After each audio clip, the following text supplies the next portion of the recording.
Hi friends, మీరు చూస్తున్నారు thinking వే YouTube channel. ఇప్పుడు మీ ఛానల్ సబ్స్క్రైబ్ చేసుకొని లైక్ చేయండి, షేర్ చేయండి. మరిన్ని వీడియోస్ అప్డేట్ కోసం బెల్ ఐకాన్ మీద టచ్ చేస్తే ఫస్ట్ నోటిఫికేషన్ మీకు వస్తుంది కాబట్టి ఫస్ట్ వీడియో అయితే మీరు చూడదు ఫ్రెండ్స్. ఎనీవే, మొత్తం మీద టాపిక్లోకి వెళ్ళిపోతే ఇప్పటివరకు అయితే మనకు వస్తున్న రైతు భరోసా పుస్తకం మీద అయితే మీకు తెలిసిందే. అయితే ఇప్పటివరకు అయితే 3 ఎకరాల వరకు అయితే కంప్లీట్ కావడం జరిగింది.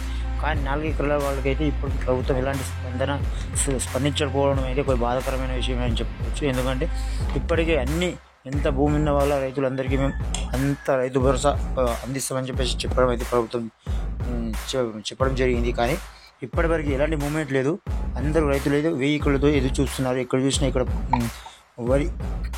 వరి నాటేసిన వాళ్ళు కావచ్చు, వేరే వాళ్ళు కావచ్చు, ఇక్కడ పంట పొలాలు ఎండిపోవడం కానీ ఇది కానీ చాలా ఇబ్బందులు కూడా జరుగుతున్నాయి ఈ రాష్ట్రంలో. కాబట్టి సరిగ్గా నీటిది అండర్ గ్రౌండ్ చాలా వెళ్ళిపోవడం కాబట్టి చాలా ప్రాబ్లం అవుతుందని చెప్పేసి రైతులు కూడా మాట్లాడడం జరుగుతుంది అక్కడక్కడ.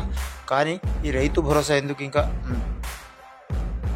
పబ్లిక్ ఒక భరోసా అనేది ఇవ్వడం జరిగింది కాబట్టి రైతులు అయితే 1000 కళ్ళతో ఇది చూస్తారు. ఏంటంటే మనం వేసిన లావోడి కూడా దీంట్లోనైనా కవర్ అవుతుందని చెప్పేసి చాలా 1000 కళ్ళతో ఎదురు చూస్తారు. కాబట్టి ఇప్పటికీ రైతు భరోసా విషయంలో అయితే ప్రభుత్వం కొద్దిగా ముందడుగు వేయాల్సిన అవసరం అయితే ఉంది ఫ్రెండ్స్. కాబట్టి మీరు కూడా వీలైనంత వరకు ఈ వీడియోని 10 మందికి షేర్ చేయండి, అలానే మన ఛానల్ని ఫాలో చేయండి, లైక్ చేయండి, అలానే సబ్స్క్రైబ్ కూడా చేసుకోండి. నేను చూస్తూనే ఉండండి థింకింగ్ యూట్యూబ్ ఛానల్.